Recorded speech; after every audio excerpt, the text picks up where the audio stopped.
अपराध की दुनिया में आना तो आसान है, लेकिन इस दलदल से निकल पाना बहुत ही मुश्किल है। इस खौफनाक दुनिया में उतरने वालों का क्या अंजाम होता है, आज हम आपको इस बारे में पूरी जानकारी देंगे कि आखिर ऐसे अपराधियों का क्या अंजाम होता है।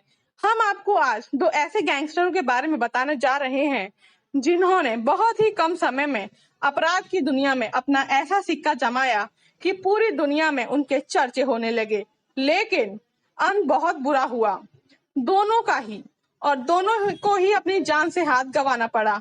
एक गैंगवार में मारा गया और दूसरा पुलिस एनकाउंटर में। हम जिन दो गैंगस्टरों के बारे में आपसे बात करने जा रहे हैं, उसमें पहला नाम है दुर्लभ कश्यप का और दूसरा नाम है मान्या सुर्वे का। दोनों का अपना अपराध करने का अलग अलग तरीका था, जिसकी वजह से ये दोनों आज भी अपने फैंस के दिलों में जिंदा हैं। जी हाँ, इनकी काफी अच्छी फैन फॉलोइंग थी। नौजवान इनके फैशन को फॉलो भी करते थे। दुर्लभ कश्यप के बारे में तो आपको पता है, कैसे इन्होंने इतनी कम उम्र में गैंगस्टर तक बनने का सफर तय किया और बहुत ही जल्द वह मध्य प्रदेश के उज्जैन जिले में अपना वर्चस्व कायम कर लेते हैं। लेकिन एक दिन वह गैंग वॉर में मारा जाता है। आज हम आपको दूसरे गैंगस्टर मान्या सुर्वे के बारे में बताएंगे कि कैसे एक पढ़ने लिखने वाला इंसान भी अपराध की दुनिया में एंट्री मारकर जुर्म की दुनिया का बेताज बादशाह बन जाता है। मान्या सुर्वे ने अपराध की दुनिया में अपना ऐसा सिक्का जमाया जिसे आज भी लोग हिंदू डॉन कहते हैं, और इसके बारे में यह भी कहा जाता है कि अगर आज वह जिंदा होता तो दाऊद इब्राहिम का नामो निशान इस दुनिया में नहीं होता। 1970 से 1980 के दशक का मुंबई अंडरवर्ल्ड की डॉन का दुनिया का सबसे बड़ा नाम मान्या सुर्वे पढ़ने लिखने में बेहद होनहार था। ग्रेजुएशन में डिक्टेशन मार्क के साथ पास हुआ था। मान्या सुर्वे के गैंगस्टर बनने की कहानी बेहद ही दुखी है। बताना चाहेंगे, मान्या सुर्वे का पूरा नाम मनोहर अशोक सुर्वे था। बचपन में ही इसके पिता की मौत हो गई, जिसके बाद इनकी मां ने दूसरी शादी कर ली और वह अपने सौतेले पिता के साथ मुंबई आकर रहने लगा। मुंबई के कीर्ति कॉलेज से इन्होंने ग्रेजुएशन किया, लेकिन इसी दौरान मान्या सुर्वे का भाई अंडरवर्ल्ड की दुनिया के लोगों के संपर्क में आ गया और वह अपने साथी के साथ मिलकर किसी व्यक्ति की हत्या कर देता है। पुलिस उसे गिरफ्तार करने आती है तो साथ में मान्या सुर्वे भी गिरफ्तार हो जाता है। अब यहाँ पर ध्यान देने वाली बात यह है कि मान्या सुर्वे को उस जुर्म में गिरफ्तार किया गया जो जुर्म उसने किया ही नहीं था, और तीनों को जेल में डाल दिया जाता है। पुणे की येरवदा जेल में उस दौरान बहुत ज्यादा गैंगवार होते थे। मान्या सुर्वे को रत्नागिरी की जेल में शिफ्ट कर दिया जाता है। रत्नागिरी की जेल में मान्या सुर्वे को करीब 9 साल हो जाते हैं और इन सब से परेशान होकर एक दिन वह भूख हड़ताल पर बैठ जाता है। इस भूख हड़ताल में मान्या सुर्वे का 20 किलो वजन भी कम हो जाता है, जिसके बाद उसे एक अस्पताल में एडमिट किया जाता है और वहां से मान्या सुर्वे भागने का प्लान बनाता है और इस प्लान में वो कामयाब भी हो जाता है।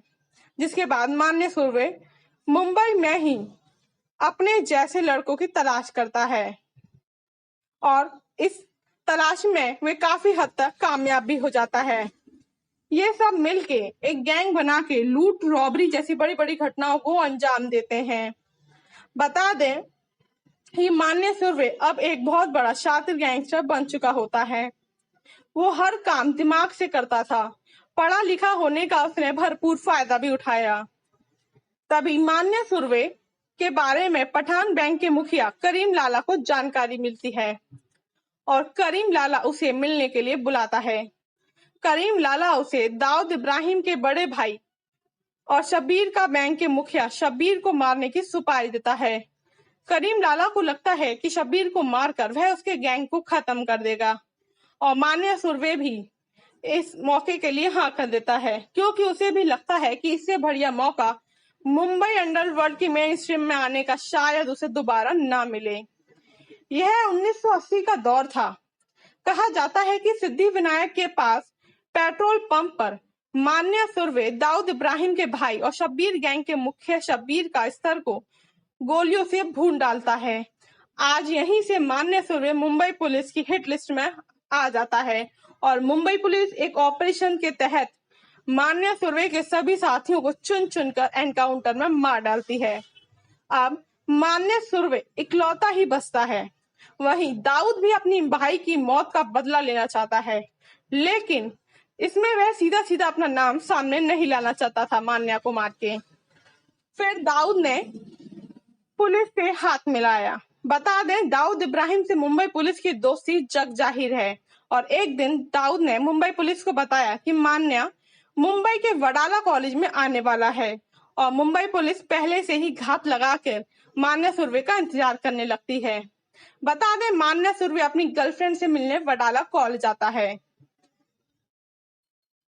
अंबेडकर जंक्शन पे वह अपनी गर्लफ्रेंड से मिलता है। इस दौरान एक टैक्सी पकड़ के वो जाता है, लेकिन पहले से ही घात लगाए बैठे पुलिस वाले मान्या को देखते ही फायरिंग करना शुरू कर देते हैं। मान्या की तरफ से भी फायरिंग की जाती है, लेकिन वो अकेला इतने सारे पुलिस वालों को कब तक हैंडल करता और पुलिस की गोली में वह मर जाता है। मुंबई पुलिस की हिस्ट्री में यह पहला एनकाउंटर था जिसे रिकॉर्ड में दर्ज किया गया है। अगर दाऊद पुलिस की सहायता नहीं करता तो मान्य सुर्वे उस दिन एनकाउंटर में अगर नहीं मारा जाता तो आज दाऊद इब्राहिम इतना बड़ा डॉन नहीं बन पाता। लेकिन गर्लफ्रेंड के चक्कर में मान्य सुर्वे को अपनी जान गंवानी पड़ी।